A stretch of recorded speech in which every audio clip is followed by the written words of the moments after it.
Hello दोस्तों, कैसे हैं आप लोग। मैं चेरी बोल रहा हूँ, कोड विद चेरी।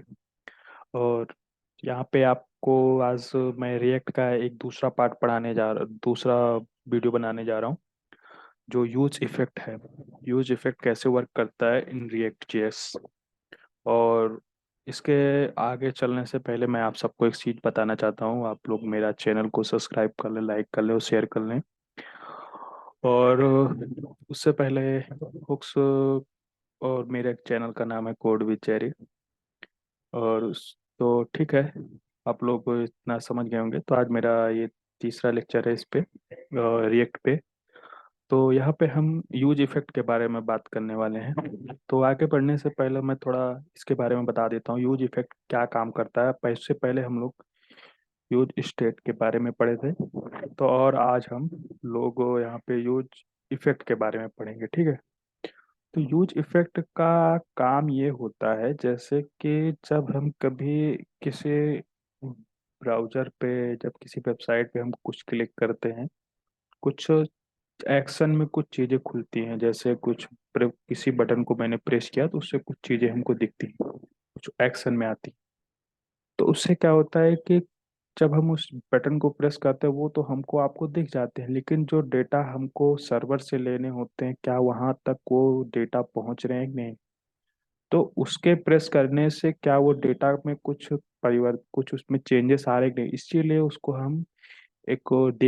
हम चेक करने के लिए यहाँ पे यूज इफेक्ट का यूज करते हैं, ठीक है। तो इसके बारे में हम लोग डिटेल में पढ़ेंगे आगे। तो ठीक है, तो आगे हम चलते हैं इसके। तो ठीक है, यहाँ पे यूज इफेक्ट के बारे में हम यहाँ पढ़ने वाले हैं।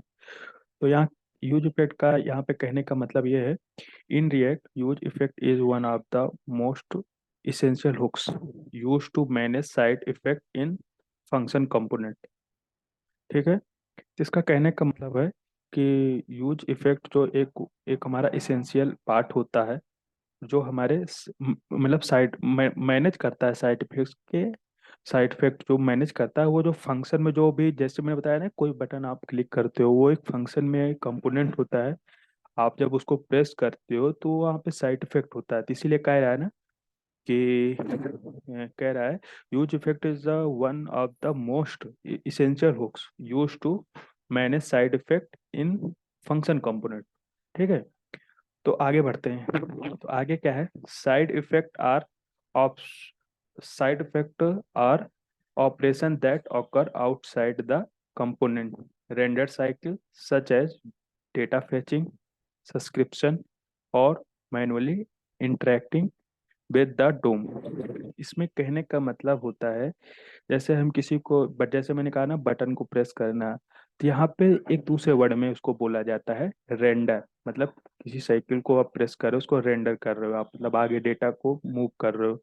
इसीलिए कहा गया है, side effect are the operation that occur outside the component render the cycle. मतलब उस बटन को आप प्रेस करते हो तो सच डेट, जैसे उसमें क्या हो सकते हैं, जैसे आप किस तरीके से उसको यूज कर सकते हो, रेंडर के थ्रू या मतलब साइड इफेक्ट के through.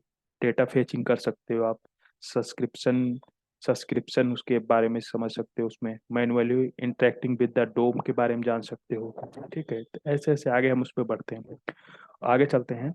The use effect hooks you to perform this side effect after the component has render.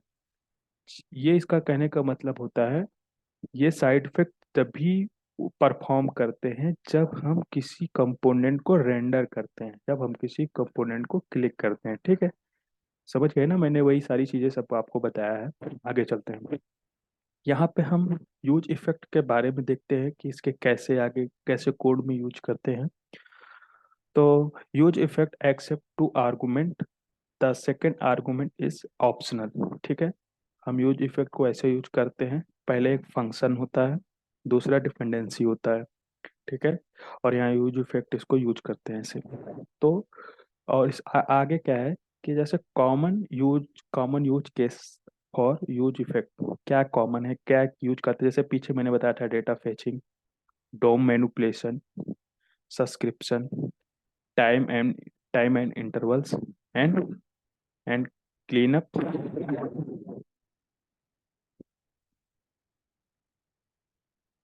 हाँ, क्लीन अप टूल्स,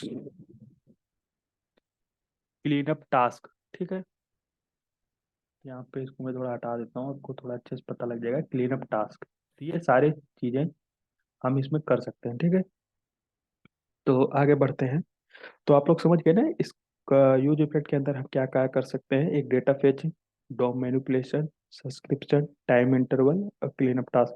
इसको हम आगे एक एक प्रोग्राम में यूज करेंगे। कैसे हम डेटा फेचिंग करते हैं, कैसे डॉम मैनिपुलेशन करते हैं, इसके बारे में हम आगे आपको कोड में बताएंगे। अभी आप इतना जान लो कि हम इस चीज में इसको इसको यूज करते हैं, ठीक है। इस केस में इसको यूज कर सकते हैं।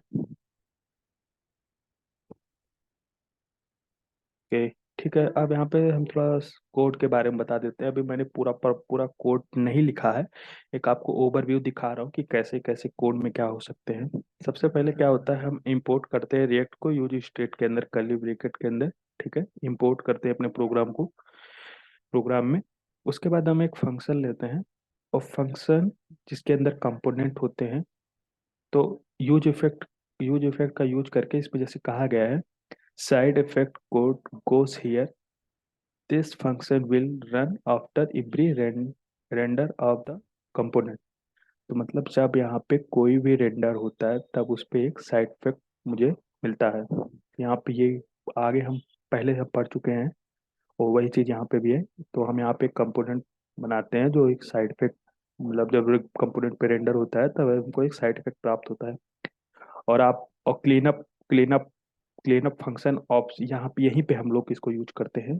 और ये ऑप्शन होता है, हम लोग यूज कर सकते हैं, नहीं भी कर सकते, वो कोई मतलब दोनों ऑप्शन है हमारे पास।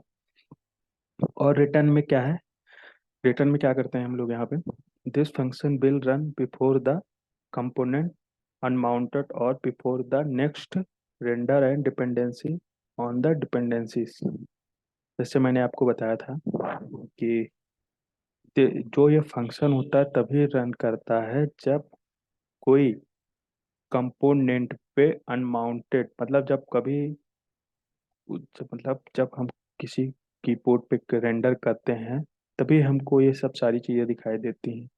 उसमें हम डिपेंडेंसीज यूज भी कर सकते हैं, ठीक है। तो ऐसे आगे चलते हैं। अब इसमें डिपेंडेंसी, यहाँ पे डिपेंडेंसी हम यहाँ यूज करते हैं।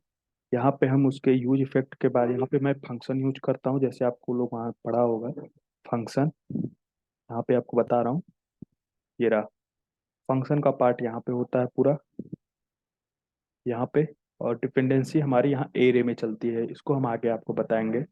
और उसके बाद रिटर्न में JSX, इसका कोड हम पूरा आगे पढ़ेंगे, ठीक है। अब आते हैं फंक्शन के बारे में, जो अभी यहाँ पे हम देख रहे थे। इफेक्ट इफेक्ट फंक्शन क्या होता है, effect function, the first argument of use effect is the effect function। This function is called after the component has render, and it is where you place the code for the your side effect। वही है जो मैंने आपको बताया था। ये या function तभी वर्क करता है जब आप इस पे रेंडर करते हो, उस कोड प्लेस पे जब आप इसको रन करते हो तभी आपको साइड इफेक्ट प्राप्त होता है, ठीक है। और यहाँ पे कहा गया है, और उसके आगे क्या बोला गया है, it can be an asynchronous function and you can perform only asynchronous operation like data fetching and inside it। तो ये मतलब कहने का मतलब है, जैसे हम किसी किसी भी डेटा को रेंडर करते हैं तो एक हम लोग सिंक्रोनस वे में नहीं करते हैं। यहाँ पे कहने का मतलब ये है कि हम डेटा को असिंक्रोनस वे में करते हैं, मतलब कहीं भी हम इस डेटा को फेच कर सकते हैं, कुछ भी कर सकते हैं, ठीक है। तो यहाँ पे कहने का मतलब ये है, असिंक्रोनस डेटा होता है। अब आगे चलते हैं। अब डिपेंडेंसी एरे के बाद में हम बात करते हैं। तो यहाँ जो डिपेंडेंसी होती है वहाँ एक एरे फॉर्म में होती है हमारी, ठीक है। तो यहाँ पे अभी हम फंक्शन के बारे में आपसे बात कर लिए, तो आगे हम डिपेंडेंसीज के बारे में बात करेंगे। डिपेंडेंसीज होती क्या है, the second argument of use effect is an array of dependencies. This array tells React when to return the effect. तो इसका कहने का मतलब है कि जो यूज इफेक्ट इज, इसमें कहने का मतलब है हमारे डिपेंडेंसीज तभी वर्क करते हैं जब हम डेटा को रेंडर कर, मतलब उसको रेंडर करने के बाद जो डेटा में हमें हमको चाहिए, जैसे हमको यूज इफेक्ट पे कुछ डेटा होता है ना, जैसे हमने कुछ रेंडर किया तो उसके बाद जो डेटा हमको मिलता है वो डिपेंडेंसीज के अंदर हमको वो मिलता है, वो एक एरे फॉर्म में होता है। एरे फॉर्म में हमको रिएक्ट में पता लगता है, जो जो इफेक्ट पता लगता है कि जैसे हमने कुछ किया तो हमको बैक एंड में हमको आना चाहिए विकास, हेलो विकास, हेलो है, हेलो जेरी, कुछ ऐसे डेटा मिलने चाहिए ना। तो वही है, तो यहाँ पे एक एरे फॉर्म में आता है, इसीलिए हम यहाँ पे यूज करते हैं। और इसमें कहा गया है एंड डिजिट ऑप्शनल, ठीक है, ऑप्शनल में होते हैं सब चीजें। तो आगे क्या है, you can include to control when the effect should be executed, ठीक है। इसको तभी हम कंट्रोल करते हैं, तभी ये डेटा हमको मिलते हैं जब ये एग्जीक्यूटेड होते हैं सब सारी चीजें। ठीक है, यहाँ पे मैंने इसको देख लिया। अब आगे चलते हैं। तो यूज इफेक्ट के अंदर हम डिपेंडेंसीज को कितने फॉर्म में हम यूज कर सकते हैं, इसमें भी ये बताया गया है। इसको हम तीन तरीके से डिपेंडेंसीज को यूज करते हैं। पहला है, if the dependencies array is empty the effect will only runs once after the initial render. इसका कहने का मतलब होता है, जब ये जब ये मेरा डिपेंडेंसी होता है, जो मेरा ये ब्लॉक दिख रहा है, ये ब्लॉक मैं बताता हूँ कहाँ होता है। एक मिनट, ये देखो, ये ना, यहाँ पे ये मेरे ब्लॉक आते हैं, देखो ये क्लोज ब्रैकेट और ब्रैकेट में यूज हो रहा है डिपेंडेंसी, तो हम लोग यहाँ यूज करते हैं इसको। ठीक है, तो इसका कहने का मतलब होता है, जब इनिशियल में जब हम लोग रेंडर करते हैं, अगर कोई डेटा नहीं रहता है ना, तो ये बस एक ही बार रेंडर करता है, एक ही बार आपको इफेक्ट दिखाएगा। ये नहीं कि आपको बार बार प्रेस करो उस पर डेटा बार बार आपको रेंडर दिखाएगा, बार बार आपको इफेक्ट दिखाएगा, नहीं। यहाँ पे कहने का मतलब है कि the effect will only runs once after the initial render. जब एक बार पहला आप रेंडर करेंगे तभी आपको ये चीजें दिखेंगी। ठीक, दूसरे पे आते हैं। The dependency array is not provide the effect will run after every render of the component. तो इसका कहने का मतलब है, जब आप लोग कोई भी डिपेंडेंसी उसको नहीं प्रोवाइड करें, मतलब इसमें कोई भी डिपेंडेंसी आप नहीं दे रहे हैं, एरे आप नहीं कर रहे हैं, नहीं दे रहे हैं, जैसे यहाँ पे क्लोज क्लोज ब्रैकेट है, अगर आप इसको नहीं यूज कर रहे हैं, कोई डेटा नहीं दे रहे हैं, तो आप जितनी बार उसको क्लिक करिएगा उतनी बार आपको वो एक इफेक्ट दिखाता ही रहेगा। यही कह लिखता है ना, the effect will return after the every render of the component. ठीक है, जब जब आप उसको प्रेस करेंगे उस बटन को, तब तब आपको इफेक्ट दिखाएगा। और तीसरा क्या है, if the dependencies array content variable the effect will only be render executed when any two of variable changes. इसका कहने का मतलब है, जैसे आपने दो रेंडर बना लिया, दो कंपोनेंट आपने लिया है, एक है प्लस का, एक है माइनस का। ठीक, एक है प्लस का, एक है माइनस का। आप जब जब आप एक बार प्लस कर दो तो प्लस वाला साइन दिखाता है। जब आप कोई डेटा ऐड करते जा रहे हो, ऐड करते जा रहे हो, तब तक वो आपको एक ही डेटा, एक ही रेंडर पे एक ही इफेक्ट दिखाएगा। जैसे आपने माइनस किया तो वो बता देगा आपने माइनस किया, तो अंदर वो डेटा उसको दिखा देगा कि आप डेटा चेंज हो चुका है, मतलब आप माइनस करने जा रहे हो उसको। ठीक है, तो ये चीजें हैं इसके साथ। और हम लोग क्लीन अप के बारे में बात कर लेते हैं। क्लीन अप क्या है? तो क्लीन अप ये भी एक प्रकार का फंक्शन होता है जो हम लोग यूज इफेक्ट के अंदर यूज करते हैं।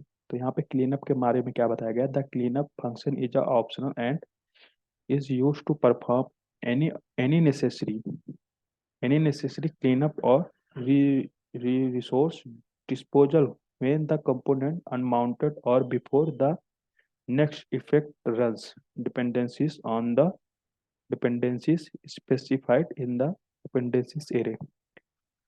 तो यहाँ कहने का मतलब होता है कि जैसे यहाँ पे ये बोला गया है, जैसे आप कोई टास्क कंप्लीट किए, ठीक, टास्क कंप्लीट होने के बाद आप जो इफेक्ट दो यहाँ पे दिख रहा है उसको, उस टास्क का आप चाहते हो जब मेरा कोई दूसरा टास्क नहीं माउंट है, मतलब ये देखा है ना, जब हमारा when the component unmount the before next effect runs, मतलब जब मेरा दूसरा कोई टास्क को मतलब कंपोनेंट रन होने जा रहा है, तो हमारे जो पुराने पुराने जो इफेक्ट हैं वो डिलीट हो जाने चाहिए। मतलब जो हमारे पुराने साइड डिफेक्ट है उसको डिलीट हो, इसीलिए हम क्लीन अप को यूज करते हैं।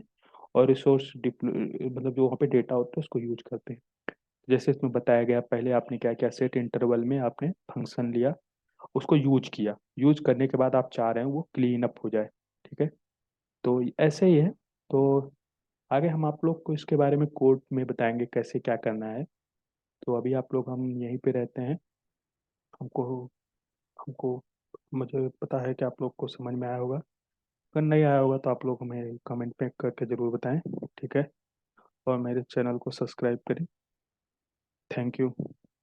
नेक्स्ट वीडियो में आपको हम आगे इसके बारे में बताएंगे, इसका कोड करके।